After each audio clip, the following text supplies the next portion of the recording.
Hello students, इरोडो का gravitation topic पे सवाल 1.227 ले रहा हूँ मैं। काफ़ी इंपॉर्टेंट सवाल है ये, और इसमें एक सैटेलाइट मून के अराउंड सर्कुलर ऑर्बिट में चक्कर काट रहा है, और मून पे क्योंकि एटमॉस्फेयर नहीं होता इसलिए एक कॉस्मिक डस्ट की वजह से बहुत स्मॉल एक रेजिस्टेंस फोर्स एक्सपीरियंस करता है। उस रेजिस्टेंस फोर्स की वजह से ये एनर्जी लूज करता है और स्पाइरल करके मून पे गिर जाता है। आपको ये बताना है कि यदि इनिशियल रेडियस मून के रेडियस की ईटा टाइम्स हो तो मून के सरफेस के फॉल होने में कितना समय लगेगा।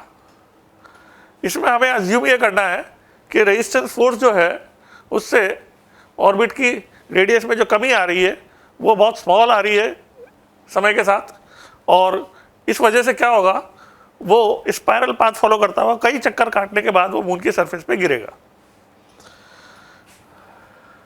हम जो है मून की रेडियस को कैपिटल आर सोचे और किसी इंस्टेंट पे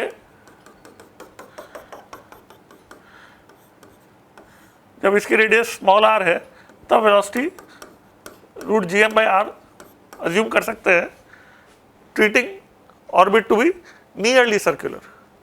और एनर्जी भी जो है, टोटल एनर्जी की बात करें तो सर्कुलर ऑर्बिट में जो टोटल एनर्जी होती है वो हम यूज़ कर सकते हैं।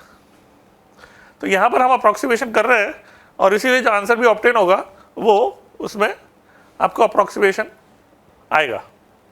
एग्जैक्ट आंसर हम ऑब्टेन नहीं कर सकते। अब इसमें ये जो टोटल एनर्जी होगी मून और सैटेलाइट सिस्टम की, रेजिस्टेंस फोर्स की वजह से ये एनर्जी टोटल चेंज होगी, और हम कह सकते हैं कि जो पावर डिलीवर होगी एक्सटर्नल फोर्स के द्वारा वो इस टोटल एनर्जी के रेट ऑफ चेंज के बराबर होगी। और किसी फोर्स की पावर डिलीवर्ड कैसे लिखते हैं, हम F.V से लिखते हैं, तो थीटा 180 होने के कारण -F/v हो जाएगा ये, और यहाँ पर हम डिफ्रेंशिएट करेंगे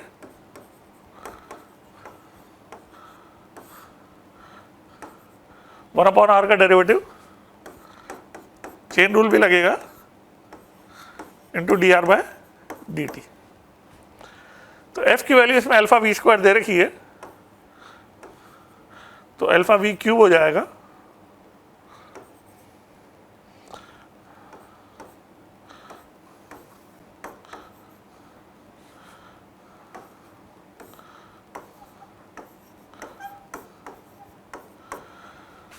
v की वैल्यू पुट करके जो √gm/r है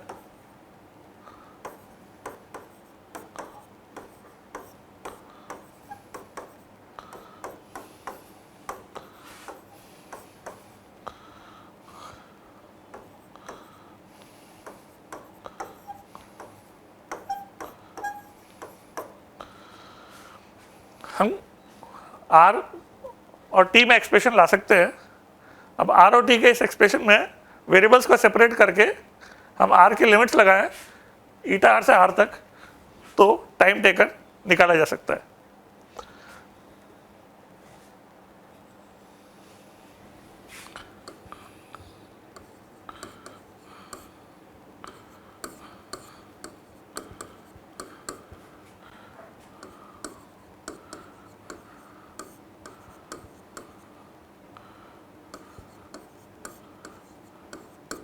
ये हमारा एक्सप्रेशन था। इसमें हम वेरिएबल्स को जब सेपरेट करेंगे तो r² से r⁻³ से हमें मिलेगा dr/2√r एक तरफ, और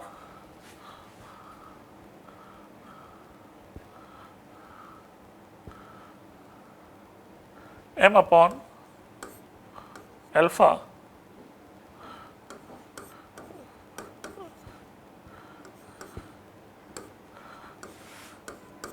तो ये वेरिएबल सेपरेट करने के बाद हम ऑब्टेन कर सकते हैं। अब यदि इसको इंटीग्रेट करेंगे ईटा r से r तक, 0 से t तक, तो जो t हमें मिलेगा इसका इंटीग्रेशन √r हो जाएगा, और माइनस से हम लिमिट चेंज कर देंगे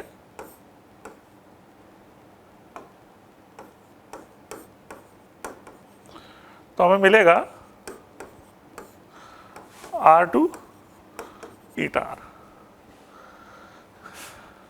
GM को हम सरफेस मून के सरफेस पे G के बराबर GM/r² को करके GM की वैल्यू GR² डाल दें तो हमें मिलेगा m/α और √r into √eta -1. Finally, we will get the answer m/α root gr into √eta -1. ये टाइम जो है सैटेलाइट का प्लैनेट पे फॉल करने का, मून पे फॉल करने का टाइम हो जाएगा। इसमें आप देख सकते हो जो चीज़ सीखने की है वो ये है कि रेजिस्टेंस फोर्स के वर्क करने के बावजूद भी जो है जैसे जैसे R जो है कम होता जाएगा इसकी स्पीड जो है बढ़ती जाएगी। अनलाइक हम ऑर्डिनरी केसेस में सोचते हैं कि रेजिस्टेंस फोर्स से स्लो डाउन करना चाहिए, मगर इसकी स्पीड जो है R के कम होने के साथ √GM/r से सोचें तो बढ़ती जाएगी काइनेटिक एनर्जी, और उसकी वजह होगी रेजिस्टेंस फोर्स के साथ ग्रेविटी का भी वर्क हो रहा है, उस वजह से जो है इसकी काइनेटिक एनर्जी बढ़ेगी। टोटल एनर्जी को हम कम होता हुआ मानना चाहिए -GM/2r से, R की वैल्यू कम होती जा रही है। तो इस पर सवाल ऑब्जेक्टिव टाइप भी बन जाता है, और रेजिस्टेंस फोर्स के अंडर क्वांटिटीज़ कैसे चेंज होगी वो आपने इस क्वेश्चन में ऑब्जर्व किया, और टाइम कैसे निकाला जा सकता है वो भी आपने देखा। Thank you.